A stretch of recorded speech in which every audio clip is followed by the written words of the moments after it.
Hello everyone, welcome to BSP Pharmacy. I am Nikita Gupta, and as we started our subject Pharmacology, Unit 5th, Chapter number 1, Drugs acting on the cardiovascular system. So जैसे कि हमने start किया था हमारा subject pharmacology और इसकी 5th unit को हम डिस्कस कर रहे थे, जिसके अंदर हम यहाँ पर देखेंगे कि वो ड्रग्स जो कि कार्डियोवैस्कुलर सिस्टम यानी कि सीवीएस पर काम करती हैं।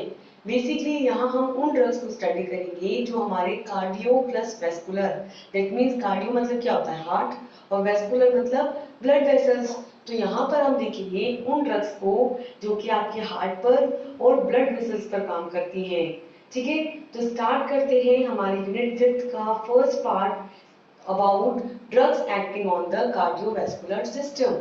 सो देखो कि इस जो लेक्चर रहेगा इसमें हमको क्या देखना है। इसके अंदर सबसे पहले हमें देखना है drugs acting on the cardiovascular system के अंदर देखना है definitions, classifications, pharmacological action, dose, interaction and contraindications of anti hypertensive drug, anti anginal drugs, anti arrhythmic drugs, drugs which are used for atherosclerosis and congestive heart failure, that is CHF। ठीक है, तो यहाँ पर हम 5 classes को discuss करेंगे। First रहेगा हमारा एंटी हाइपरटेंसिव। एंटी का मतलब होता है अपोजिट, हाइपर का मतलब होता है इंक्रीज और टेंसिव का मतलब होता है ब्लड प्रेशर। ठीक है, तो यहाँ पर हम उन ड्रग्स को स्टडी करेंगे जो कि हाइपरटेंशन की कंडीशन को ट्रीट करती है, यानी कि जो ब्लड प्रेशर आपका बढ़ा हुआ रहता है, ठीक है, उसको यहाँ पर अपोज करती है, यानी कि ब्लड प्रेशर को कम करके हार्ट को एक नॉर्मल कंडीशन के अंदर लेकर। ठीक है, सेकेंड हम डिस्कस करेंगे एंटी एंजाइनल, यानी कि वो ड्रग्स जो कि एंजाइना के ट्रीटमेंट में यूज होंगी।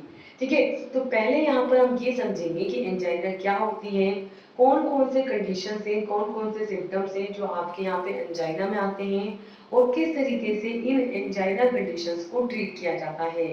ठीक है, थर्ड होता है आपके एंटी अरिथमिक ड्रग्स। एंटी मतलब अगेन अपोजिट और अरिथमिया का मतलब होता है ए मतलब एब्सेंस ऑफ रिदमिया, यानी कि यहाँ पर रिदम जो रहती है वो एब्सेंट हो जाती है। एक प्रॉपरली जो रिदम यहाँ पर मेंटेन होनी चाहिए वो यहाँ पर मेंटेन नहीं हो पाती है, तो उसको बोलते हैं हम अरिथमिया। तो इस अरिथमिया की कंडीशन को कैसे ट्रीट आउट करना है वो हम यहाँ पर डिस्कस करेंगे। फिर हम डिस्कस करेंगे drugs which are used in atherosclerosis.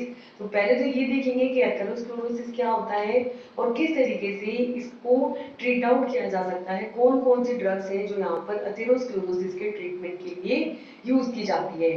And last है drugs which are used in congestive heart failure, that is CHF, यानी कि जब आपका हार्ट प्रॉपरली फंक्शन नहीं करता, कंजेस्टिव हार्ट फेलियर की कंडीशन होती है, तो उसको यहाँ पर किस तरीके से ट्रीट किया जाता है।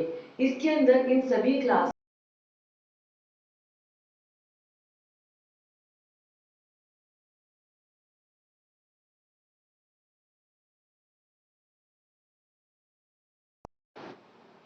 सो उनके क्लासिफिकेशन को यहाँ पर डिस्कस करेंगे, उनके फार्माकोलॉजिकल एक्शंस को डिस्कस करेंगे, उनकी कितनी डोज यहाँ पर हम दे सकते हैं, एक्शन के लिए कितनी डोज की नीडेड है उस डोज को डिस्कस करेंगे। और हम डिस्कस करेंगे कि किस किस में इसको यूज किया जा सकता है, क्या क्या इसके इंडिकेशन,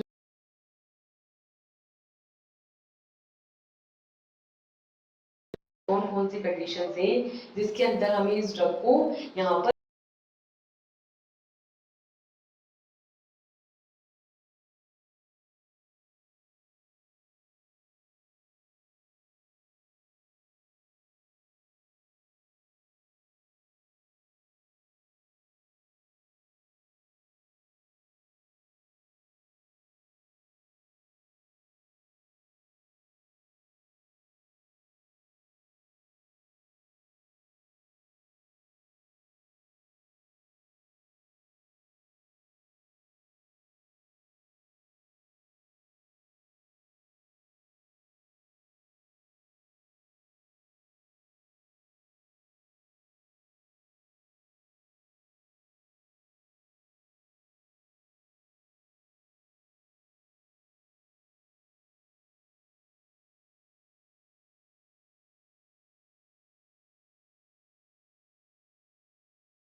प्रेशर। ठीक है, तो ये जो है आपके ब्लड प्रेशर जब बढ़ा रहता है तो उसके ट्रीटमेंट के लिए इनको यूज किया जाता है।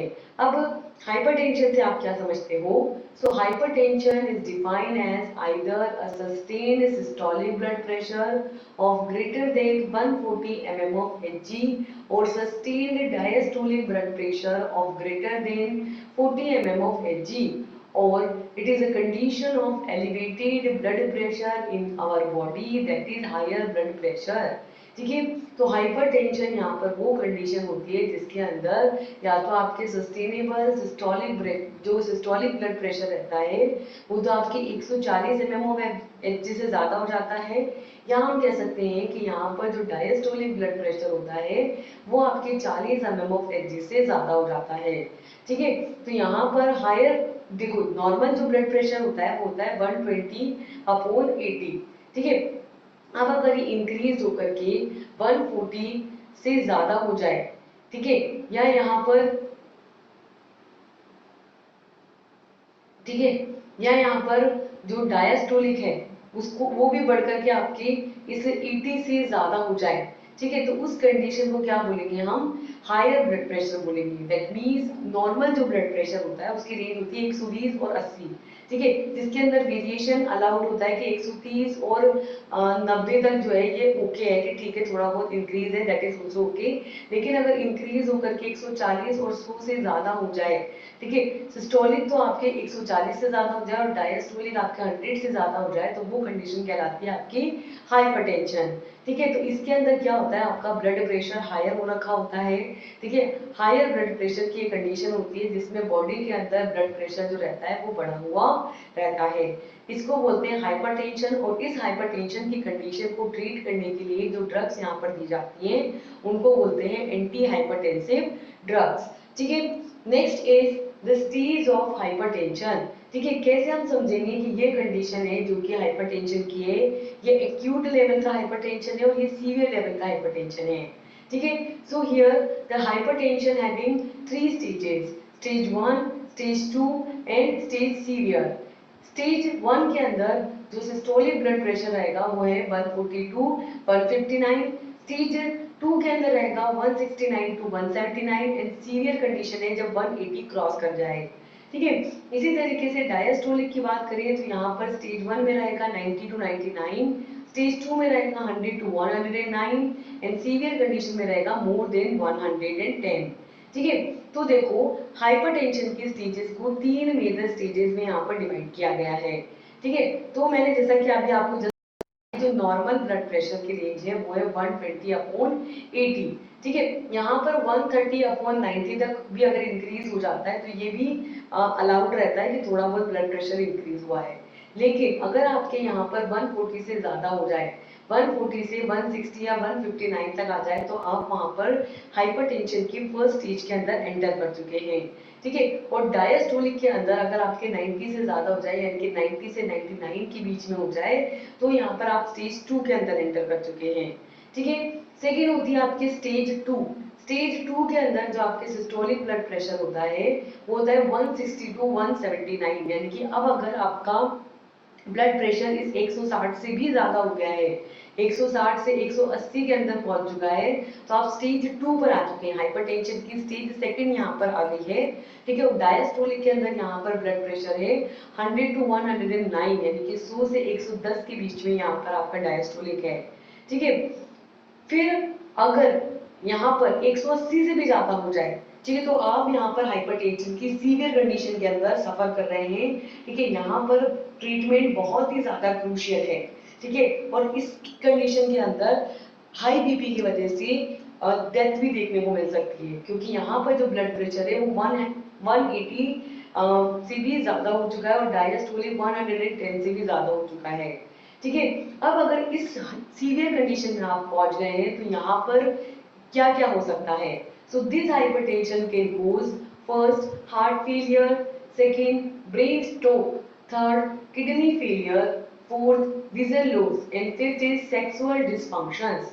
ये जो हाइपरटेंशन है, इंक्रीज्ड ब्लड प्रेशर है, इसकी वजह से क्या क्या हो सकता है, इसकी वजह से हार्ट फेल हो सकता है, ब्रेन स्टॉप हो सकता है, किडनी फेल हो सकती है, विजन जो है वो लॉस हो सकता है, यानी कि दिखाई देना बंद हो सकता है, और सेक्सुअल डिसफंक्शंस भी देखने को मिल सकते हैं, यानी कि सेक्सुअल डिस्टर्बेंस भी यहाँ पर देखने को मिल सकता है।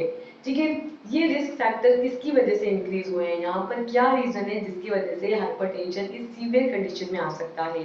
ठीक है, और ब्लड प्रेशर इतना ज्यादा हो सकता है, तो इसके अंदर रिस्क फैक्टर्स हैं। First, an intake increase, second smoking increase, third stress increase, fourth obesity increase। ठीक है, तो इसके अंदर जो रिस्क फैक्टर्स यहाँ पर इन्वॉल्व हैं, उसके अंदर फर्स्ट है कि अगर यहाँ पर सोडियम यानी कि नमक बहुत ज्यादा कोई खा रहा है, ठीक है, सोडियम इनटेक यहाँ पर बहुत ज्यादा है, तो उसकी वजह से ये हाइपरटेंशन की कंडीशन आ सकती है। सेकंड, अगर जो पर्सन है वो स्मोकिंग करता है, ठीक है, तो उसकी वजह से यहाँ पर हाइपरटेंशन की कंडीशन बहुत ज्यादा सीवियर हो सकती है। वो बहुत ज्यादा स्ट्रेस ले रहा है, या वो बहुत ज्यादा ओबेस है, मोटापा बहुत ज्यादा है। ठीक है, तो ये फैक्टर से जिसकी वजह से हाइपरटेंशन की जो कंडीशन है वो यहाँ पर सीवियर लेवल की हो सकती है। ठीक है, तो ये सारे हाइपरटेंशन के रिस्क फैक्टर्स होते हैं। तो यहाँ पर इस कंडीशन को ट्रीट करने के लिए हम जो ड्रग्स देंगे उनको बोलते हैं एंटी हाइपरटेंसिव ड्रग्स, यानी कि वो ड्रग्स जो इस हाइपरटेंशन की कंडीशन को अपोज करेंगी उनको बोलते हैं एंटी हाइपरटेंसिव ड्रग्स। सो क्या होती है ये एंटी हाइपरटेंसिव ड्रग्स?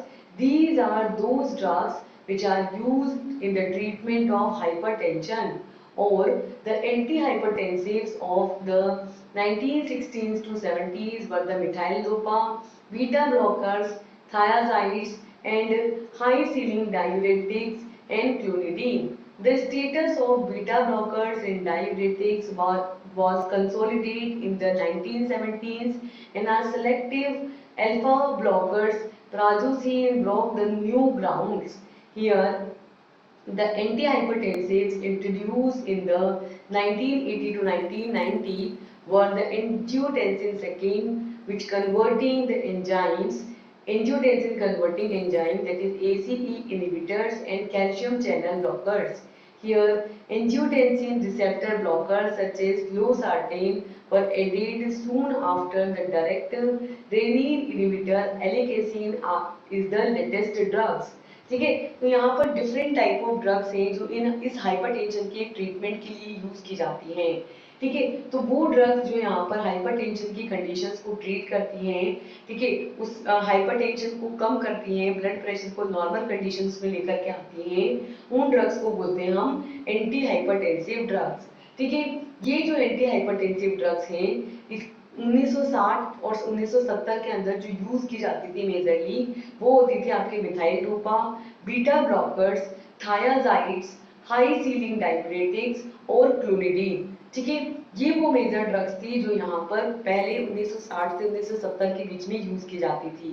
ठीक है, यहाँ पर ये जो बीटा ब्लॉकर्स हैं और डाययूरेटिक्स हैं, इनको 1970 के अंदर कंसोलिडेट किया जाता था। ठीक है, वहां पर इनको यूज किया जाता था, और फिर पहले तो बीटा ब्लॉकर को ज्यादा यूज करते थे, थायाजाइड्स को यूज करते थे, फिर धीरे धीरे एक नया ग्राउंड सेट किया सेलेक्टिव अल्फा ब्लॉकर्स ने, यानी कि जो स्पेसिफिकली सिर्फ अल्फा रिसेप्टर्स को ब्लॉक करके एंटी हाइपरटेंसिव एक्शन यहाँ पर प्रोड्यूस करते हैं। ठीक है, इसके अंदर प्राजोसिन ने अपना एक्शन यहाँ पर प्रोड्यूस किया। ये जो एंटी हाइपरटेंसिव ड्रग्स थे, उसके बाद 1980 से 1990 के बीच में नए एंटी हाइपरटेंसिव ड्रग्स आए, जो थे आपके angiotensin second converting enzyme inhibitors, that is ACE inhibitors.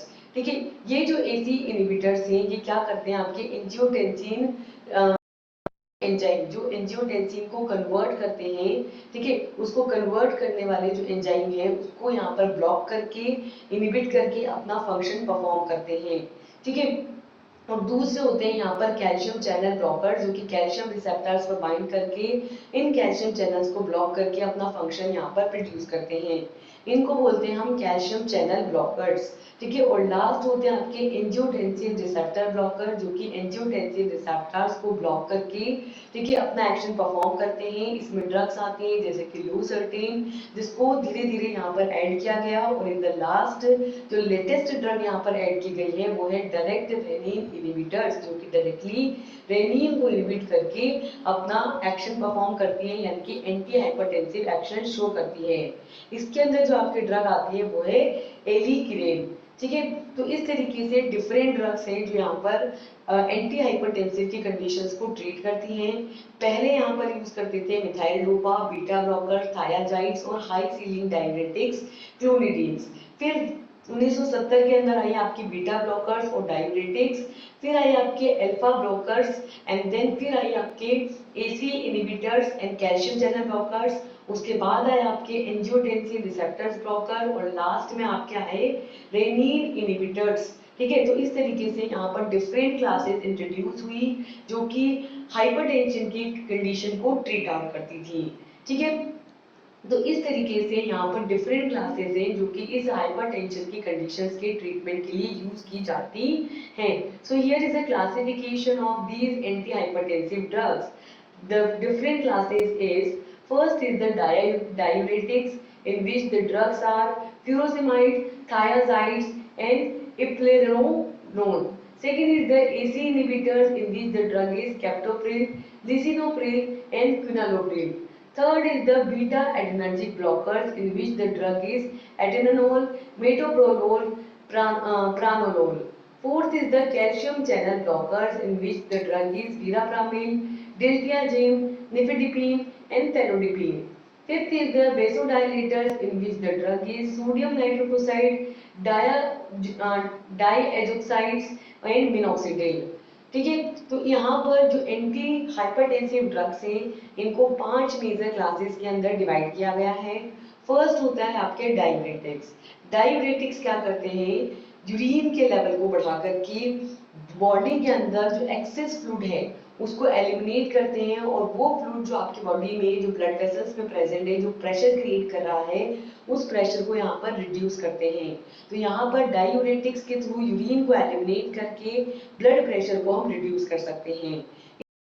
Use की जाती है वो है आपकी फ्यूरोसेमाइड, थायाजाइड्स एंड एप्लेरोनोन। सेकेंड होती है आपकी एसीई इनहिबिटर्स। ये वो ड्रग्स होती हैं जो कि आपके एंजियोटेंसिन कन्वर्टिंग एंजाइम को इनहिबिट करके, ठीक है, एंजियोटेंसिन 1 से एंजियोटेंसिन 2 के बनने को इनहिबिट कर देती हैं। जब यहाँ पर एंजियोटेंसिन 2 नहीं बनेगा तो आपके यहाँ पर ब्लड प्रेशर इंक्रीज नहीं होगा। ये एंजियोटेंसिन 2 जो है यहाँ पर ब्लड प्रेशर को इंक्रीज करता है। तो जब यहाँ पर एंजियोटेंसिन 1 से एंजियोटेंसिन आपके एंजियोटेंसिन 1 से आपके एंजियोटेंसिन 2 बनेगा ही नहीं, तो इस एंजियोटेंसिन 2 की वजह से जो बीपी बढ़ रहा था वो बढ़ेगा ही नहीं। ठीक है, तो इसके अंदर जो ड्रग्स काम करती है वो है कैप्टोप्रिल, लिसिनोप्रिल और क्विनालोप्रिल। ठीक है, थर्ड होते हैं आपके बीटा एड्रेनर्जिक ब्लॉकर्स। ये जो ड्रग्स होती हैं ये आपकी बीटा रिसेप्टर्स पर बाइंड होकर के उनको ब्लॉक कर देती हैं, और ब्लॉक करके यहाँ पर ब्लड प्रेशर को रिड्यूस करती हैं। इसके अंदर आपके ड्रग आती है एटेनोल, मेटोप्रोलोल और प्रानोलोल। ठीक है, fourth is the calcium channel blockers. ये वो ड्रग्स होती हैं जो कि कैल्शियम रिसेप्टर्स पर बाइंड होकर के कैल्शियम रिसेप्टर्स को ब्लॉक करके अपना फंक्शन परफॉर्म करती हैं।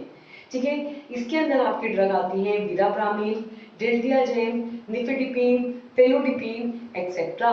ठीक है, तो इसके अंदर ये जो ड्रग्स होती हैं ये स्पेसिफिकली आपके कैल्शियम रिसेप्टर्स पर बाइंड करके कैल्शियम रिसेप्टर्स को ब्लॉक करके अपना फंक्शन परफॉर्म करती हैं। और लास्ट आपकी 5th क्लास आती है वेसोडायलेटर्स, जो कि क्या करती है आपकी वेसल्स को डायलेट करती हैं, और वेसल्स को डायलेट करके यहाँ पर जो ब्लड प्रेशर यहाँ पर क्रिएट हो रहा है वेसल्स की वॉल पर उसको रिड्यूस करती हैं। इसके अंदर आपकी ड्रग आती है sodium nitrochloride, diazoxide and minoxidil. Clear है। नेक्स्ट हम यहाँ पर डिस्कस करेंगे आपकी पर्टिकुलर क्लासेस को। तो फर्स्ट क्लास है आपके डाययूरेटिक्स। ठीक है, The mechanism of action of diuretics is based upon decreasing the blood volume which ultimately leads to decreased blood pressure. ठीक है, यहाँ पर डाययूरेटिक्स का जो मैकेनिज्म ऑफ एक्शन है वो इस बात पर बेस्ड है कि ये क्या करती है, आपकी बॉडी से ब्लड वॉल्यूम को रिड्यूस करके, ब्लड वॉल्यूम को कम करके, जो ब्लड यहाँ पर ब्लड वेसल्स की वॉल पर ब्लड प्रेशर क्रिएट कर रहा होता है, उस ब्लड प्रेशर को ये यहाँ पर रिड्यूस कर देती है, उसको कम कर देती है। ठीक है, तो डाययूरेटिक्स यहाँ पर यूरिनेशन के थ्रू ब्लड वॉल्यूम को कम करके बीपी को कम करने का काम करती है। क्लियर है ये चीज। सेकेंड होते हैं आपके thiazide diuretics. These thiazide diuretics are mainly used to treat high blood pressure, that is hypertension. They are occasionally used for the heart failure. When used to treat heart failure, they are often combined with the another type of medicine which is called as loop diuretics. ठीक है, थायाजाइड्स की बात करें तो ये जो thiazide diuretics होते हैं इनको मेनली जो हाई ब्लड प्रेशर है उसको ट्रीट करने के लिए यूज किया जाता है। मतलब ये क्या करते हैं, आपके हाई ब्लड प्रेशर को ट्रीट करते हैं, यानी कि उस हाई ब्लड प्रेशर को कम करते हैं। दैट मीन्स हाइपरटेंशन की कंडीशंस के अंदर ये यूजफुल होते हैं। इनको ओकेजनली यहाँ पर यूज किया जाता है जो कि हार्ट फेलियर के कंडीशन में यूजफुल होते हैं। दैट मीन्स ये जो थायराइड डाययूरेटिक्स होते हैं ये आपके हार्ट फेलियर की जो कंडीशन होते हैं उसमें यूजफुल होते हैं, जहां पर ये क्या करते हैं, हाई ब्लड प्रेशर को कम करते हैं। ठीक है, तो जब इसको यहाँ पर हार्ट फेलियर की कंडीशन को ट्रीट करने के लिए यूज किया जाता है तब ये यहाँ पर आपकी अनोदर टाइप की जो मेडिसिन होती हैं जैसे कि लूप डाययूरेटिक्स उनके साथ कंबाइन में कॉम्बिनेशन में इनको दिया जाता है। ठीक है, तो ये जो थायराइड डाययूरेटिक्स है इनको आप यहाँ पर लूप डाययूरेटिक्स के साथ कॉम्बिनेशन में देते हैं। क्लियर है ये बात। तो इस तरीके से थायराइड डाययूरेटिक्स जो है वो क्या करते हैं, आपके ब्लड प्रेशर को रिड्यूस करते हैं, ब्लड प्रेशर को कम करते हैं। क्लियर है ये बात। नेक्स्ट है इनका फार्माकोलॉजिकल एक्शन। ठीक है, तो ये ड्रग्स कैसे काम करेंगी, देखो कि their action is to make the kidney pass out more fluid. So they do this by interfering with the transport of salt and water across certain cells in the kidney. These thiazide diuretics tends to have only weak action on the kidneys, so you don't notice a great increase in urine.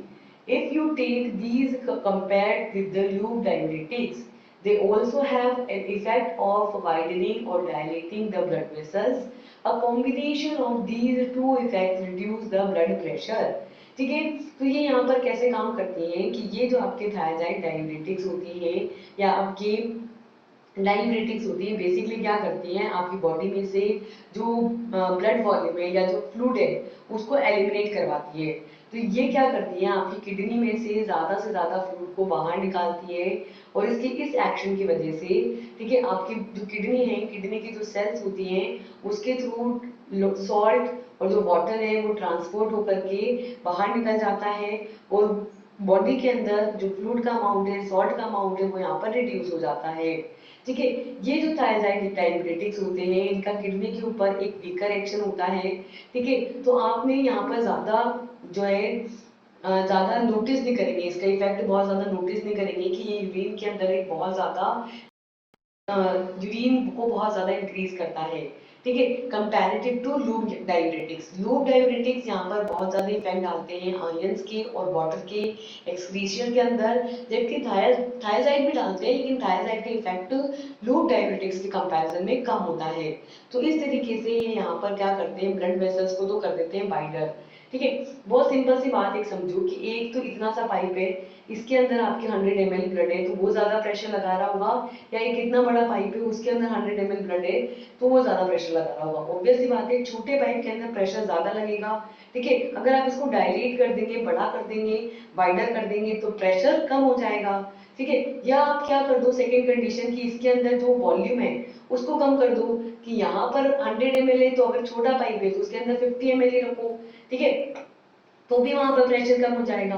तो दो तरीके से आप यहाँ पर blood pressure कम कर सकते हैं, या तो आप वॉल्यूम को कम करो या फिर आप जो पाइप है यानी कि ब्लड वेसल है उसको वाइडर करो।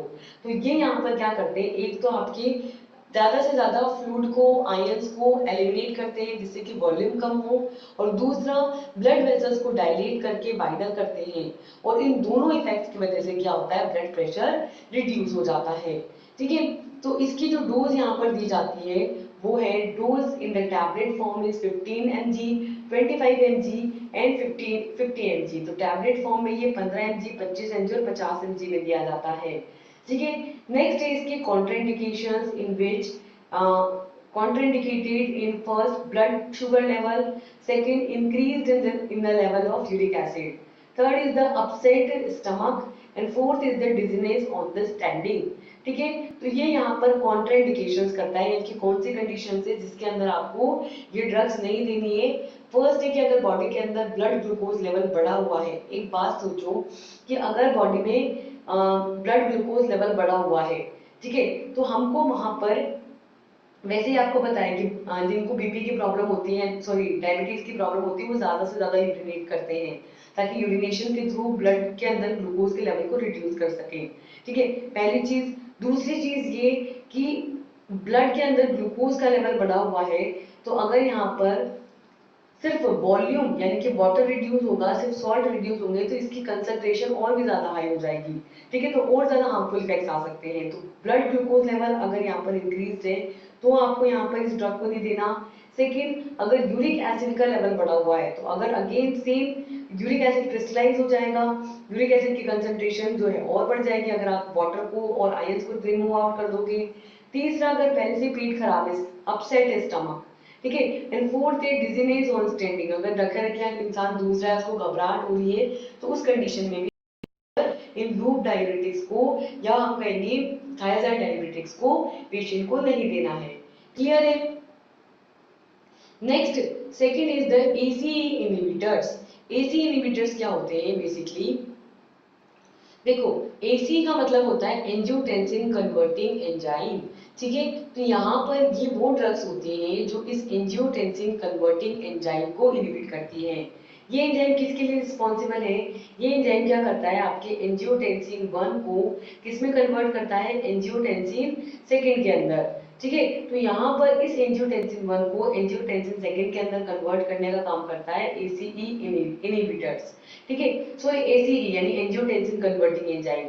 ठीक है, और इस एंजाइम को जब आप यहाँ पर इनहिबिट कर दोगे, ठीक है, तो इनहिबिट कर दोगे तो एंजियोटेंसिन सेकेंड नहीं बन पाएगा, और जब आपके एंजियोटेंसिन सेकेंड यहाँ पे नहीं बन पाएगा तो ये किसके लिए रिस्पॉन्सिबल है? ब्लड प्रेशर को इंक्रीज करने के लिए रिस्पॉन्सिबल है। तो यहाँ पर ब्लड प्रेशर इंक्रीज नहीं होगा। ठीक है, तो इस तरीके से ये ड्रग्स यहाँ पर काम करती हैं। ठीक है, so these drugs block the enzyme ACE, that is angiotensin converting enzyme, which converts the angiotensin 1 to the angiotensin 2 which is a vasoconstrictor। ठीक है, यहाँ पर ACE inhibitors की फॉर्म में वो ड्रग्स यूज की जाती हैं जो कि आपके enzyme ACE, that is angiotensin converting enzyme को यहाँ पर ब्लॉक कर देती हैं।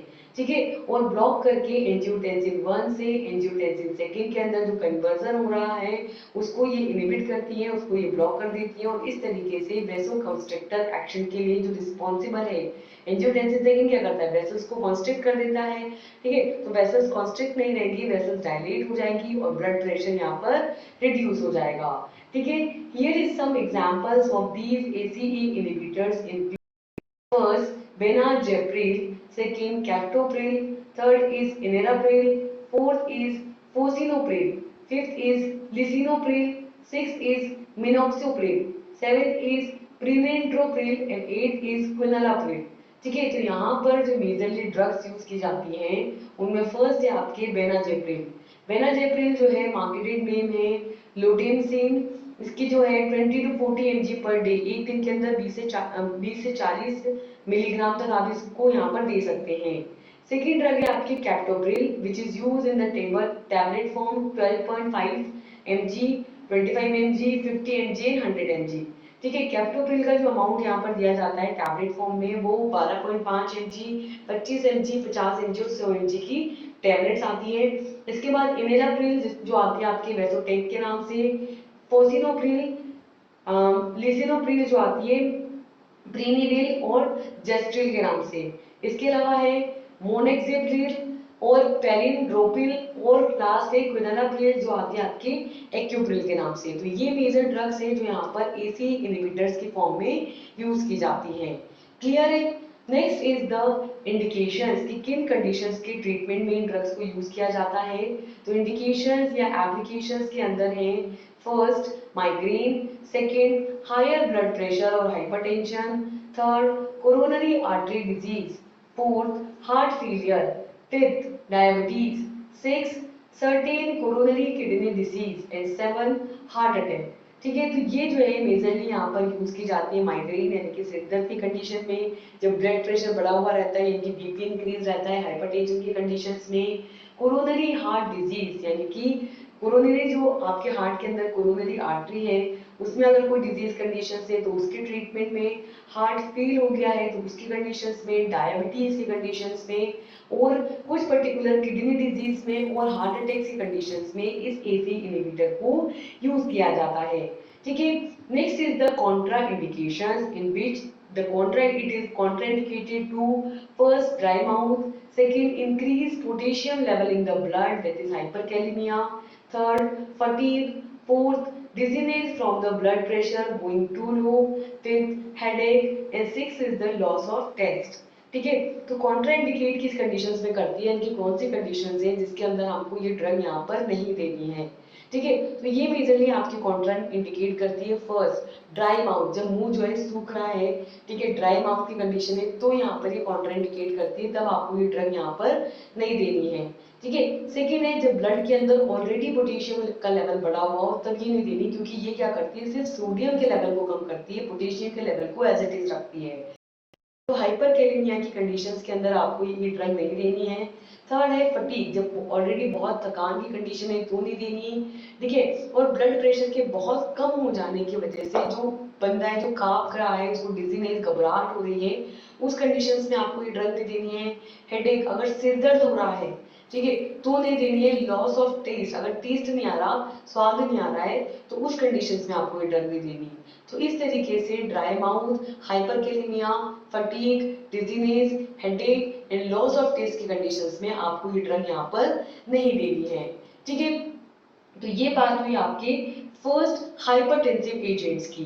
क्लियर है सारी चीजें? नेक्स्ट सेकेंड है आपके एंटी एंजाइनल ड्रग्स।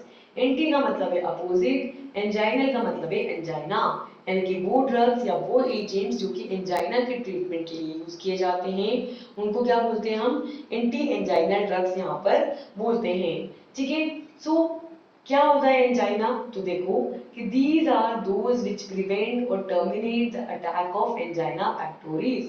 ये वो ड्रग्स होते हैं जो कि एंजाइना पेक्टोरिस की जो कंडीशन होती है, एंजाइना पेक्टोरिस के जो अटैक्स होते हैं उसको होने से रोकते हैं, उसको प्रिवेंट करते हैं, या हम कहेंगे कि उसको टर्मिनेट कर देते हैं। ठीक है, क्या होता है angina pectoris? It is an pain syndrome due to the induction of an adverse oxygen supply and demand situation in a portion of the myocardium. Here, metabolites that accumulate due to the myocardial ischemia elicit the pain. It is also known as ischemic chest pain. ठीक है, angina pectoris की बात करें तो angina pectoris जो है वो एक पेन सिंड्रोम होता है जिसके अंदर एडवर्स कंडीशन के अंदर आपकी जो ऑक्सीजन की सप्लाई होती है वो यहाँ पर बढ़ी हुई रहती है, मतलब बढ़ाई जाती है, मतलब कि ये वो कंडीशन है जिसके अंदर क्या होगा, जो आपके मायोकार्डियम सेल्स है, कार्डियम का मतलब होता है हार्ट, ठीक है, मायोकार्डियम जो होती है आपके मायोकार्डियम पोर्शन यानी कि जो हार्ट का पोर्शन है उसके अंदर जो डिमांड है ऑक्सीजन की, जैसे ऑक्सीजन की जितनी डिमांड है उतनी वहां पर ऑक्सीजन की सप्लाई नहीं हो पा रही, उसकी वजह से जो एडवर्स इफेक्ट्स यहाँ पर प्रोड्यूस हो रहे हैं, ठीक है, चेस्ट में पेन हो रहा है, ठीक है, उसको बोलते हैं एंजाइना पेक्टोरिस। ठीक है, तो ये वो कंडीशन है जिसके अंदर मायोकार्डियम का जो पोर्शन होता है उसके अंदर ऑक्सीजन डिमांड और सप्लाई के बीच में डिसबैलेंस होता है, एडवर्स कंडीशंस होती हैं, और इन एडवर्स कंडीशंस के इंड्यूस होने की वजह से जो पेन कंडीशंस यहाँ पर देखने को मिलती है, जो पेन सिंड्रोम देखने को मिलते हैं उसको बोलते हैं एंजाइना पेक्टोरिस।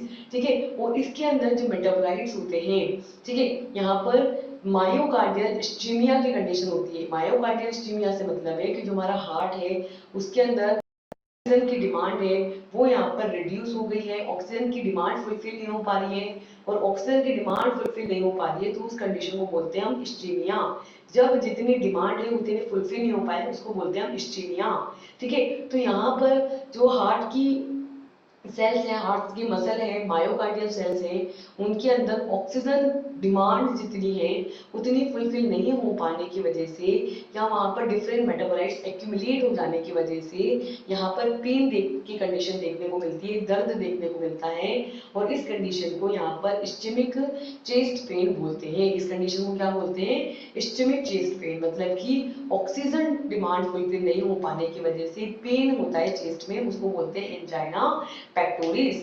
ठीक है, और इसे ही इस्चेमिक चेस्ट पेन भी बोला जाता है, और इसको टर्मिनेट करने के लिए, इसको प्रिवेंट करने के लिए जो ड्रग्स दी जाती हैं उनको बोलते हैं anti anginal drugs.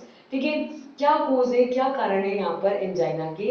So first is less oxygen supply in the heart, second less oxygen demand in the heart, and third is less blood supply in the heart. तीन रीजन हो सकते हैं जिसकी वजह से ये एंजाइना पेक्टोरिस की condition आई है। पहला कि ऑक्सीजन की जितनी डिमांड है उतनी फुलफिल नहीं हो पा रही हार्ट के अंदर। सेकेंड, जो हार्ट है वो ऑक्सीजन की डिमांड ही नहीं कर पा रहा, वो प्रॉपरली एक्सप्रेस नहीं कर पा रहा कि उसको ऑक्सीजन की डिमांड है। और थर्ड कि वहां पर प्रॉपर ब्लड सप्लाई नहीं है, जब ब्लड सप्लाई प्रॉपर नहीं होगी तो ऑक्सीजन सप्लाई भी प्रॉपर नहीं होगी, और ऑक्सीजन सप्लाई प्रॉपर नहीं होगी तो वहां पर इस्चीमिया की कंडीशन होगी, और इस्चीमिया की कंडीशन में जो पेन होगा उसे वो क्या बोलते हैं? एंजाइना पेक्टोरिस बोलते हैं। ठीक है, what are the reasons behind this oxygen supply and demand disbalance? So first is the coronary artery disease, that is CAD. Second is vasospasm of the coronary artery. ठीक है, यहाँ पे क्या रीजंस हैं जिसकी वजह से आपके यहाँ पर ये ऑक्सीजन सप्लाई और डिमांड फुलफिल नहीं हो पा रही है? तो दो कंडीशन है मेजर, दो डिजीज रीजन है। फर्स्ट है कोरोनरी आर्टरी डिजीज, कि यहाँ पर जो कोरोनरी आर्टरी निकल रही है हार्ट से, अगर उस कोरोनरी आर्टरी जो है उसके अंदर कोई डिजीज कंडीशन है, उसके अंदर कोई इंफेक्शन है, तो उसकी वजह से भी प्रॉपरली हार्ट को ऑक्सीजन सप्लाई नहीं हो पाएगी और इस्चीमिया की कंडीशन होगी। सेकेंड है कि जो कोरोनरी आर्टरी है आपकी उसमें वेसोस्पाज्म हो जाए, यानी कि जो वेसल्स हैं वो वहां पर प्रॉपरली फंक्शन नहीं कर पा रही है, उसकी वजह से जो कंडीशंस यहाँ पर क्रिएट हो रही है, ठीक है, वो है इस्चीमिया, और उसी की वजह से यहाँ पर एंजाइना पेक्टोरिस हो रहा है।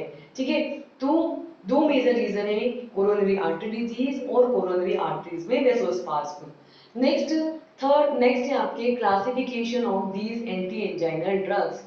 इन एंटी एंजाइनल ड्रग्स को मेजरली 5 क्लासेस में डिवाइड किया गया है।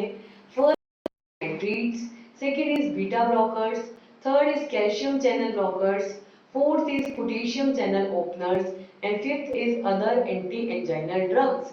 ठीक है, तो इन एंटी एंजाइनल ड्रग्स को मेजरली 5 क्लासेस में डिवाइड किया गया है उनके मैकेनिज्म ऑफ एक्शन के बेसिस पर। ठीक है, तो इनके मैकेनिज्म ऑफ एक्शन के बेसिस पर आपके 5 एंटी एंजाइनल ड्रग है। फर्स्ट है आपके नाइट्रेट्स, जिनकी केमिकल स्ट्रक्चर में आपको नाइट्रेट मॉइटी देखने को मिलेगी।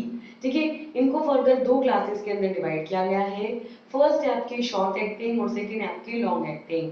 शॉर्ट एक्टिंग के अंदर वो ड्रग्स आएंगी जो कि जिनका ड्यूरेशन ऑफ एक्शन शॉर्टर होगा, और लॉन्ग एक्टिंग के अंदर वो ड्रग्स आएंगे जिनका ड्यूरेशन ऑफ एक्शन लॉन्गर होगा। ठीक है, तो फर्स्ट है आपके शॉर्ट एक्टिंग, इसके अंदर ड्रग्स आएंगी ग्लाइसराइल trinitrate, and second is isosorbate dinitrate which is given by the sublingual. Second is the long acting, जिसके अंदर ड्रग आएगी isosorbate dinitrate oral, second isosorbate mononitrate, third erythrotriol tetranitrate, and fourth is the penta erythriol tetranitrate. ठीक है, तो यहाँ पर nitrates को दो मेजर क्लासेस के अंदर डिवाइड किया गया है, short acting and long acting. Short acting के अंदर आपके ड्रग्स आएंगी ग्लिसराइल ट्राइनाइट्रेट, आइसोसोर्बाइड डाइनाइट्रेट, जिसे सबलिंगुअली दिया जाएगा। सेकेंड होती है आपकी लॉन्ग एक्टिंग। लॉन्ग एक्टिंग के अंदर जो आपके ड्रग्स आएंगी वो है आइसोसोर्बाइड डाइनाइट्राइड, जिसे ओरली रूप से दिया जाएगा, और आइसोसोर्बाइड मोनोनाइट्राइड, इरिथ्रिट्रोल टेट्रानाइट्रेट और पेंटा इरिथ्रिट्रोल टेट्रानाइट्रेट। ठीक है, सेकेंड होते हैं आपके बीटा ब्लॉकर, जो कि बीटा रिसेप्टर्स पर बाइंड करके उनको ब्लॉक करके अपना फंक्शन प्रोड्यूस करते हैं। इसके अंदर आपकी ड्रग आती है प्रोपेनोल, मेटोप्रोलोल और एटेनोल। ठीक है, थर्ड होते हैं आपके कैल्शियम चैनल ब्लॉकर, जो कि स्पेसिफिकली वो ड्रग्स जो कि कैल्शियम जो रिसेप्टर्स हैं उन पे बाइंड करके कैल्शियम की कंसंट्रेशन को कम करती हैं, कैल्शियम चैनल्स को ब्लॉक करती हैं। इसके अंदर ड्रग्स आएंगी वीराप्रामिल, डेल्टियाजेन, एम्लोडिपिन एंड नाइट्रेट डिपीन। ठीक है। फोर्थ होती है आपकी पोटेशियम चैनल ओपनर्स, जो कि क्या करती है, पोटेशियम जो चैनल्स हैं उन ड्रग्स वहां पर बाइंड होकर के पोटेशियम चैनल्स को ओपन करके अपना फंक्शन पर प्रोड्यूस करती है। इसके अंदर ड्रग आती है आपके निकोरेंडिल। और लास्ट फिफ्थ होती है अदर एंटी एंजाइनल ड्रग, जो कि इन चारों क्लासेस से बिलोंग नहीं करती, उनको लास्ट फिफ्थ क्लास में डाला गया है।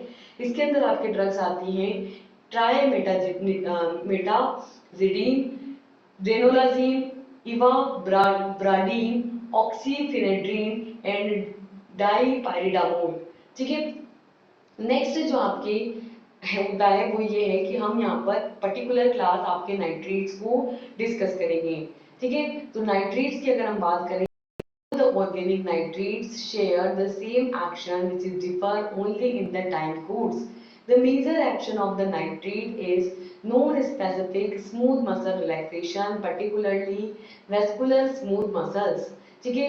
यहाँ पर जितने भी आपके ऑर्गेनिक नाइट्रेट्स होते हैं वो सेम मैकेनिज्म के थ्रू ही काम करते हैं, लेकिन उनमें सिर्फ डिफरेंस ये है कि उनका टाइम कोर्स अलग है कि कौन कितने टाइम ऑफ ड्यूरेशन में अपना एक्शन प्रोड्यूस करता है। ठीक है। तो जितने भी नाइट्रेट्स हैं वो सेम मैकेनिज्म ऑफ एक्शन के थ्रू काम करते हैं, बस इनका ड्यूरेशन ऑफ एक्शन अलग अलग होता है। यहाँ पर जिनका मेजर एक्शन होता है वो ये है कि ये क्या करते हैं, आपके नॉन स्पेसिफिकली स्मूथ मसल्स को रिलैक्स करते हैं। ठीक है। और स्मूथ मसल्स को रिलैक्स करके अपना फंक्शन परफॉर्म करते हैं, पर्टिकुलरली तुम्हारे वेस्कुलर स्मूथ मसल्स को रिलैक्स करके अपना फंक्शन परफॉर्म करते हैं। ठीक है। इसके अंदर इसको यूज किया जाएगा किसके अंदर, first angina pectoris, second congestive heart failure, और third is the stroke which damage the brain tissues which is caused by the obstruction of the blood flow। ठीक है। तो इसको मेजरली यूज किया जाता है किस कंडीशंस में, एंजाइना पेक्टोरिस की कंडीशंस में, यानी कि एंजाइना पेक्टोरिस को ट्रीट करने के लिए यूज करेंगे। सेकेंड CHF यानी कि कंजेस्टिव हार्ट फेलियर की कंडीशंस को ट्रीट करने के लिए यूज करेंगे।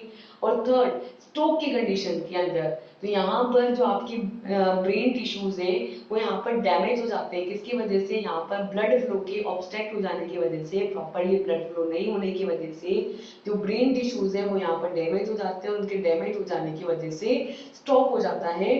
ठीक है। और स्ट्रोक की कंडीशन को ट्रीट करने के लिए यहाँ पर नाइट्रेट्स दिए जाते हैं। ठीक है। इसके फार्माकोलॉजिकल एक्शंस की बात करें तो कैसे काम करेंगे आपके nitrates, in this you have to administer the nitrates where this nitrates will convert nitrates यानी NO3 माइनस जो कन्वर्ट हो जाएंगे किसके अंदर, NO यानी कि नाइट्रिक ऑक्साइड के अंदर। ये नाइट्रिक ऑक्साइड क्या करेगा, इंक्रीज CGMP। ठीक है। साइक्लिक GMP के लेवल को ये इंक्रीज करेगा और इंक्रीज करके जो ऑक्सीजन लेवल रिड्यूस हो रहा है, ठीक है, उसको ये इंक्रीज करेगा। ठीक है। तो सिंपल है, बहुत सिंपल है, कुछ नहीं करना, नाइट्रेट्स दोगे, नाइट्रेट्स नाइट्रिक ऑक्साइड के अंदर कन्वर्ट होगा और नाइट्रिक ऑक्साइड जो है यहाँ पर साइक्लिक GMP के लेवल को इंक्रीज करके, ठीक है, एंजाइना पेक्टोरिस की कंडीशन को ट्रीट करेगा, स्ट्रोक की कंडीशन को ट्रीट करेगा। क्लियर है। ठीक है। इसकी डोज की बात करें तो यहाँ पर आपके डिफरेंट ड्रग्स को डिफरेंट डोज के अंदर दिया जाता है, जैसे कि फर्स्ट है आपकी GTN, ठीक है, which is a nitroglycerine which is given in the dose 0.5 mg sublingual, 0.4 to 0.8 mg by spray, 5 to 15 mg SR oral, 1 page for 14 to 16 hearts per day and 5 to 20 pg per minute in। ठीक है। ये जो nitroglycerine है, ठीक है, ये glyceryl try nitrate भी इसको बोला जाता है। इसकी जो डोज रहेगी, जब आप सब लिंगुअल रूट के थ्रू देंगे तब इसकी डोज होगी 0.5 mg, जब स्प्रे के फॉर्म में देंगे तब होगी 0.4 से 0.8 mg, जब ओरली रूट से देंगे, टैबलेट फॉर्म में देंगे तब होगी 5 to 15 mg। ठीक है। जब पैचेस के फॉर्म में देंगे तो 1 घंटे के अंदर, सॉरी, 1 दिन के अंदर 14 से 16 घंटे के लिए लगा के रखेंगे, तब एक पैच यहाँ पर पूरा लगाएंगे। और अगर आईवी रूट के थ्रू दे रहे हैं तो यहाँ पर सिर्फ 5 to 20 pg पर मिनट ही आपको यहाँ पर एडमिनिस्टर करानी है। ठीक है। सेकेंड आपकी जो ड्रग है वो है आइसोसोर्बाइड dinitrate, in which the amount is 5 mg for sublingual, 10 to 20 mg for oral and 10 to 40 mg for the oral route. ठीक है। तो यहाँ पर आइसो सॉर्बेट डाइनाइट्रेट जब आप सबलिंगुअल रूट के थ्रू देंगे तब देंगे 5 mg, जब ओरल रूट के थ्रू देंगे तब देंगे 10 से 20 mg, और जब सस्टेन रिलीज के फॉर्म में ओरल रूट से देंगे तब देंगे 10 to 40 mg। ठीक है, थर्ड जो आपकी ड्रग आती है वो है erythrityl tetranitrate in which the drug dose is 15 to 60 mg oral.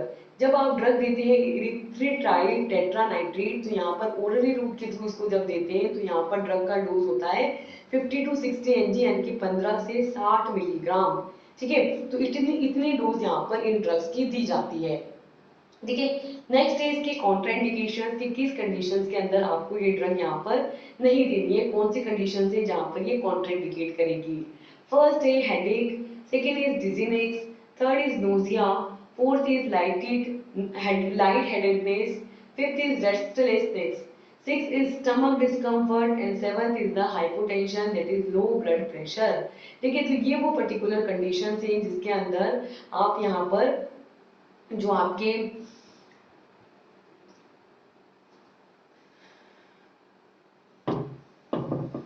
ये वो कंडीशन है जिसके अंदर आप यहाँ पर जो नाइट्रेट्स है उनको नहीं दे सकते, कि अगर जो पेशेंट है उसको ऑलरेडी सिर दर्द हो रहा है तो नहीं देना, उसको बहुत ज्यादा ब्लड प्रेशर कम हो जाने की वजह से डिजीनेस घबराहट हुई है, हाथ पैर दूध उसके तो नहीं देना, नोजिया यानी उल्टी जैसा मन कर रहा है तो नहीं देना, लाइट हेडेडनेस यानी हल्का सिर हल्का हल्का भारी भारी जैसा लग रहा है तो नहीं देना, रेस्टलेसनेस एकदम थकावट जैसा उसको महसूस हो रहा है तो नहीं देना, स्टमक डिस्कम्फर्ट पीठ में गड़बड़ है तो नहीं देना, और हाइपोटेंशन अगर ब्लड प्रेशर ऑलरेडी बहुत ही कम हो रखा है तो आपको ये नाइट्रेट्स यहाँ पर नहीं देने हैं। क्लियर है, तो ये हुए आपके फर्स्ट एंटी एंजाइनल के अंदर नाइट्रेट्स। सेकेंड होते हैं beta blockers. Beta blockers basically कैसे काम करते हैं, बीटा ब्लॉकर्स जो रहते हैं ये बीटा रिसेप्टर्स पर बाइंड होकर के उनको ब्लॉक करके अपना एक्शन प्रोड्यूस करते हैं। तो देखो कि बीटा ब्लॉकर्स क्या करेंगे, आपकी बीटा रिसेप्टर्स पर बाइंड होकर के ठीक है उनको ब्लॉक कर देंगे, और जिसकी वजह से इन बीटा एगोनिस्टिक एक्शन जो यहाँ पर प्रोड्यूस हो रहा था ठीक है उसको ये अपोज करेंगे। तो बीटा ब्लॉकर्स कैसे काम करते हैं कि the beta blockers decrease the of the myocardium by blocking the beta 1 with resulting in decreased heart rate, contractility, cardiac output and blood pressure. These agents reduce the oxygen demand during the exerting and at the rest. They can reduce both the frequency and severity of the angina attack. ठीक है, तो ये beta blockers के अंदर ये जो drugs होती हैं ये क्या करती हैं भाई, ऑक्सीजन डिमांड को ही कम कर देती हैं। ऑक्सीजन डिमांड ही नहीं रहेगी तो ऑब्वियस सी बात है आपको कोई डिजीज ही नहीं होगी, डिजीज ही नहीं होगी तो उसके ट्रीटमेंट के लिए ड्रग ही नहीं चाहिए। ठीक है, तो ये ड्रग्स क्या करती हैं आपके, ये बीटा ब्लॉकर्स ऑक्सीजन की जो डिमांड है मायोकार्डियम सेल्स को उसको रिड्यूस कर देती है, उसको डिक्रीज कर देती है। कैसे, इन बीटा रिसेप्टर्स को ब्लॉक करके, जिसकी वजह से आपके यहाँ हार्ट रेट जो रहती है वो कम हो जाती है, हार्ट की कॉन्ट्रैक्टिलिटी रिजल्ट कम हो जाती है, कार्डियक आउटपुट रिड्यूस हो जाता है और ब्लड प्रेशर भी आपके यहाँ पर कम हो जाता है। तो इस तरीके से ये जो एजेंट है ये यहाँ पर एक्सरसाइज कंडीशंस के अंदर, रेस्ट कंडीशन के अंदर जो ऑक्सीजन की डिमांड बढ़ रही है उसको ये रिड्यूस कर देते हैं, और एंजाइना के अटैक और एंजाइना की जो फ्रीक्वेंसी है अटैक की उसको कम कर देंगे, और एंजाइना की जो सीवियरिटी है उसको भी यहाँ पर रिड्यूस कर देंगे, कम कर देंगे। ठीक है, तो इस तरीके से ये बीटा ब्लॉकर्स अपना फंक्शन परफॉर्म करते हैं। क्लियर है, ये बात हुई एंटी एंजाइना ड्रग्स की। नेक्स्ट थर्ड आता है आपके एंटी अरिथमिक ड्रग्स। एंटी मतलब अगेन अपोजिट, और अरिथमिया का मतलब होता है एब्सेंस ऑफ रिदम। तो इसके अंदर जो एक प्रॉपर रिदम है वो यहाँ पर एब्सेंट होती है, वो यहाँ पर जो है डिस्टर्ब होती है। ठीक है, तो एंटी अरिथमिया के अंदर वो कंडीशन है जिसके अंदर क्या होता है आपकी जो रिदम है वो डिस्टर्ब हो जाती है, और उसको मेंटेन करने के लिए उसको एक प्रॉपर कंडीशन के अंदर लेकर आने के लिए जो ड्रग्स यहाँ पर काम करती हैं उनको बोलते हैं anti arrhythmia. So these are the drugs which are used to prevent or treat the irregularities of the cardiac rhythm, that is arrhythmia. ठीक है, so arrhythmia are the most important cause of the sudden cardiac death. However, only few arrhythmias which is need to be treated with the anti-arrhythmic drugs. Here, abnormal automaticity or impaired conduction or both under the cardiac arrhythmias the generation and propagation of the cardiac impulse. ठीक है, तो anti arrhythmia वो condition है जिसके अंदर क्या होगी, rhythm आपकी डिस्टर्ब हो जाएगी। ठीक है, तो ये वो ड्रग्स होती हैं जो कि जो कार्डियक रिदम है उसके अंदर जब इरेगुलरिटीज हैं तो उसको ट्रीट करती हैं या उसको प्रिवेंट करती हैं। ठीक है, अब अरिथमिया क्या होता है, अरिथमिया वो कंडीशन है जिसकी वजह से मोस्ट ऑफ द केसेस में सडन कार्डियक डेथ देखने को मिलती है, जो होते हैं ना एकदम साइलेंट अटैक आया है क्योंकि यहाँ पर रिदम डिस्टर्ब हो गई थी।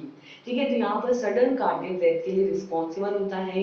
हावेवर फिर भी जो कुछ अरिथमिया होते हैं उनको हम एंटी अरिथमिक ड्रग्स की हेल्प से ट्रीट आउट कर सकते हैं। ठीक है, कैसे, क्योंकि ये क्या करते हैं, यहाँ पर जो ऑटोमेटिसिटी है वो अब नॉर्मल हुई रहती है।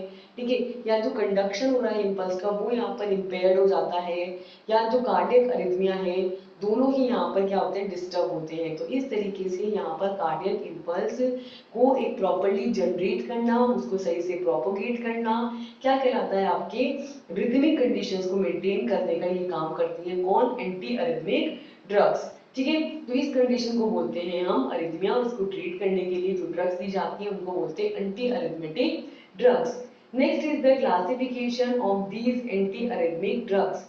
इन एंटी अरिथमिक ड्रग्स को मेजरली 4 क्लासेस के अंदर डिवाइड किया गया है। First is class 1 that is membrane stabilising agents. ठीक है, which is further classified into 4 classes.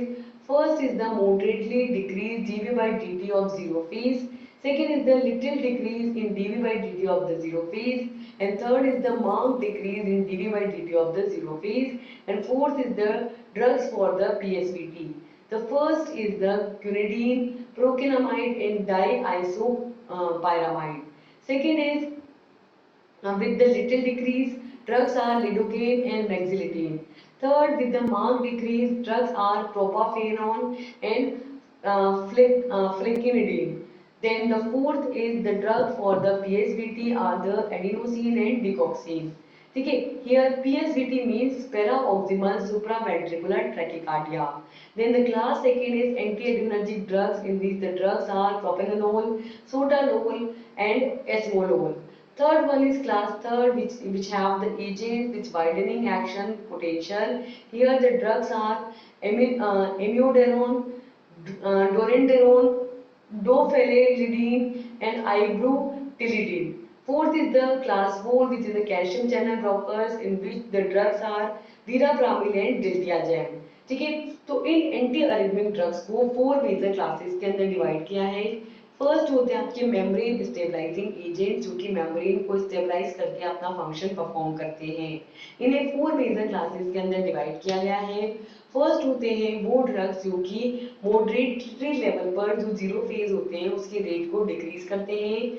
इसमें आपके ड्रग्स आते हैं क्विनिडीन, प्रोकेनामाइड और डाइआइसोपिरामाइड। सेकेंड होते हैं वो ड्रग्स जो जीरो फेज की जो डीवी बाई डी है यानी इसकी जो रेट है उसको थोड़ा सा ही लिटिल ही डिक्रीज करते हैं।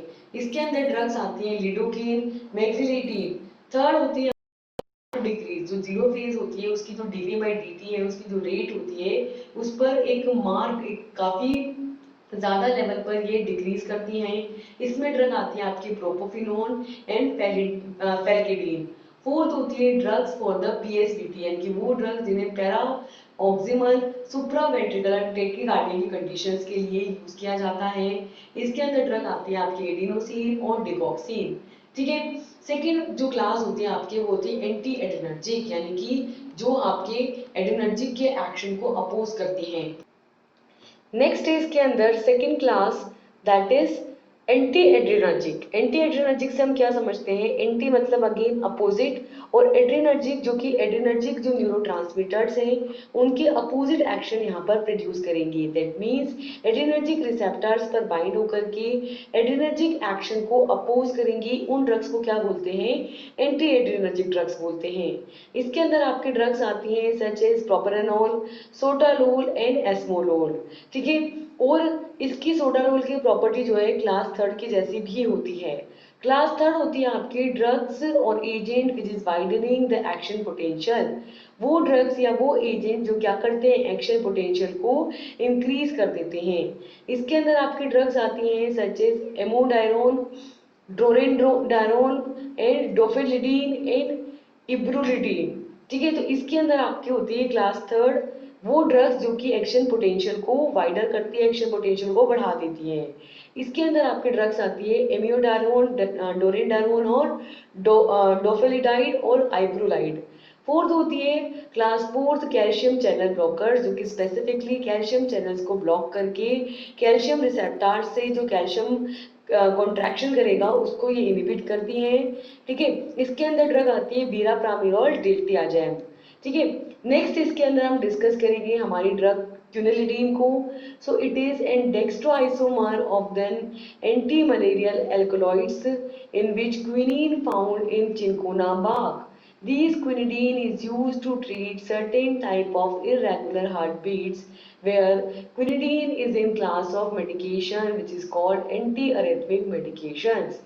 ठीक है, ये जो क्विनिडीन होता है ये आपके एंटी मलेरियल जो ड्रग होती है क्विनीन जो कि एक एल्कोलॉइड है उसकी डेक्स्ट्रो आइसोमर होता है जिसे चिंकोना बार्क से ऑब्टेन किया जाता है। ये जो क्विनिडीन होता है इसको सर्टेन टाइप के जो इरेगुलर हार्ट बीट्स होते हैं उनको ट्रीट करने के लिए यूज किया जाता है। ये जो क्विनिडीन होती है ये जिस क्लास ऑफ मेडिकेशन से बिलोंग करती है उसको बोलते हैं एंटी अरिथमिक मेडिकेशंस। ठीक है, नेक्स्ट है इसके फार्माकोलॉजिकल एक्शंस। तो क्विनिडीन के फार्माकोलॉजिकल एक्शंस के अंदर है कि quinidine blocks the rapid sodium channel that is Na+ and decreasing the phase 0 of rapid depolarization potential. Here, quinidine also reduces the depolarizing potassium current and invert the rectifier potassium current and transition outward potassium current as well as L-type calcium current, that is Ca1, and lead sodium invert current. The reduction of these currents lead to the propagation of action potential duration. ठीक है, तो यहाँ पर quinidine कैसे काम करती है कि ये जो क्विनिडीन होती है ये आपके सोडियम चैनल्स को रैपिडली ब्लॉक कर देती है और उनको ब्लॉक करके जो एक्शन पोटेंशियल है, ठीक है, फेज 0 का जो एक्शन पोटेंशियल है रैपिड डीपोलराइजेशन है उसको डिक्रीज करती है, उसको कम कर देती है। ठीक है, इस तरीके से यहाँ पर जो क्विनिडीन होती है ये पोटेशियम करंट्स को डीपोलराइज करती है, यानी कि फिर से पोलराइज करती है। तो ध्यान रखो सोडियम करंट्स का तो डीपोलराइजेशन करेंगी, ठीक है, सोडियम चैनल को तो ब्लॉक करके एक्शन पोटेंशियल को डीपोलराइज करेंगी और पोटेशियम करंट्स को डीपोलराइज करेंगी। और इस तरीके से जो पोटेशियम करंट्स होंगी उनका अंदर की तरफ रेक्टिफिकेशन करेंगी, पोटेशियम करंट को आउटवर्ड ट्रांजिशन करेंगी और साथ में कैल्शियम करंट जो एल टाइप कैल्शियम करंट्स हैं, ठीक है, उनको यहाँ पर इनवर्ट मूवमेंट कराएगी और जो सोडियम करंट्स होंगे उनकी लीड इनवर्ट मूवमेंट कराएंगी, जिसकी वजह से ये जो करंट्स होंगी इनका रिडक्शन होगा, ये रिड्यूस होंगे और जिसकी वजह से आपकी एक्शन पोटेंशियल जो है वो प्रोलॉन्ग होगा, एक्शन पोटेंशियल बढ़ जाएगा, एक्शन पोटेंशियल का जो टाइम ड्यूरेशन है वो यहाँ पर इंक्रीज हो जाएगा। क्लियर है? तो इस तरीके से क्विनिडीन जो है सोडियम चैनल, पोटेशियम चैनल और कैल्शियम चैनल के थ्रू, तीनों के थ्रू काम करती है और काम करके एक्शन पोटेंशियल के ड्यूरेशन को बढ़ा देती है, उसको प्रोलॉन्ग कर देती है। ठीक है, नेक्स्ट है इसकी dose. So it is used as an oral immediate release tablet 200 mg and 300 mg। ठीक है, oral immediate release tablet की फॉर्म में जब इसको दिया जाता है तब वहां पर इसकी डोज होती है 200 mg या 300 mg। ठीक है, इसको इंडिकेशन यानी इसको यूज किया जाता है particularly for the irregular heart beats, second cardiac arrhythmia that is paroxysmal supraventricular tachycardia, ventricular tachycardia and pre-dysrhythmia। Third is the treatment of severe malaria. ठीक है, इस तरीके से इसको जब इरेगुलर होती है हार्ट बीट तो उसको ट्रीट करने के लिए यूज किया जाता है। ठीक है, कार्डियक अरिथमिया होता है यानी हार्ट में अगर रिदम डिस्टर्ब है तो उसको ट्रीट करने के लिए यूज करते हैं, जिसके अंदर paroxysmal supraventricular tachycardia that means PSVT को ये ट्रीट करता है। इसके अलावा वेंट्रिकल्स को ट्रीट करता है, वेंट्रिकुलर ट्रैकिकार्डिया करता है और डिसअरिथमिया करता है, यानी कि अगर रिदम डिस्टर्ब हो रही है तो उसको ये ट्रीट करता है। इसके कंडीशन की जो मलेरिया है उसको भी ट्रीट करने के लिए इसको यूज किया जाता है। लास्ट आते हैं इसके कॉन्ट्राइंडिकेशन कि किस कंडीशंस में इसको यूज नहीं करना है। तो फर्स्ट है आपके हाइपर सेंसिटिविटी, यानी कि वो पेशेंट जो कि इससे हाइपर सेंसिटिविटी शो करते हैं उनको नहीं देना।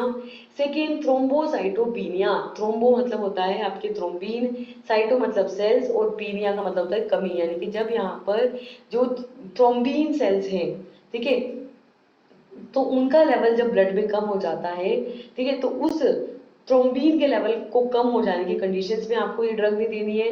तो थ्रोम्बोसाइटोपिनिया परप्यूरिया की कंडीशन में नहीं देना। इसके अलावा क्विनिडीन एंड क्विनीन जो रहती है, क्विनीन और क्विनिडीन को एसोसिएटेड एक साथ कभी नहीं देना है। थर्ड है myasthenia gravis, intraventricular conduction defects, complete AB block, ठीक है, junctional rhythm, complete AB block, ventricular rhythm, congenital long QT syndrome, uncorrect electrolytic abnormalities, इन कंडीशंस के अंदर नहीं देना, ठीक है। माइस्थेनिया ग्रेविस की कंडीशन में नहीं देना। इंट्रावेंट्रिकुलर कंडक्शन डिफेक्ट, यानी कि जब यहाँ पर वेंट्रिकुलर्स के बीच में जो कंडक्शन है वो अगर डिफेक्ट है तो नहीं देना, ठीक है। एवी ब्लॉक यानी कि आर्टिकुलर वेंट्रिकुलर ब्लॉक हुआ है तो नहीं देना। जंक्शंस के बीच में रिदम प्रॉपरली नहीं है तो नहीं देना। कंप्लीटली अगर एवी ब्लॉक हो गया यानी आर्टिकुलर और वेंट्रिकल्स के बीच में जो कंडक्शन के लिए रिस्पॉन्सिबल है एवी, ठीक है, वो ब्लॉक हो गया है कंप्लीटली तो नहीं देना, ठीक है। वेंट्रिकुलर रिदम डिस्टर्ब है तो नहीं देना। क्यूटी जो इंटरवल है वो जब अगर इंक्रीज हो गया है, वो लंबा हो गया है, क्यूटी सिंड्रोम देखने को मिल रहा है तो नहीं देना। और इलेक्ट्रोलाइट्स की अबनॉर्मलिटी हो रही है वो अनकरेक्ट है तो आपको वो कंडीशन है जिसमें आपको यहाँ पर जो ये ड्रग है वो नहीं देनी है, ठीक है। तो इस तरीके से ये जो आपके ड्रग है क्यूनिडीन, ये पर्टिकुलर कंडीशंस में नहीं देनी है, पर्टिकुलर कंडीशंस में कॉन्ट्राइंडिकेट करती है, ठीक है। तो इसी के साथ आपका ये लेक्चर होता है यहाँ पर कंप्लीट। इसके अंदर हमने 3 चैप्टर्स को डिस्कस किया। फर्स्ट हमने डिस्कस किया hypertension and the drugs which are used for the treatment of hypertension.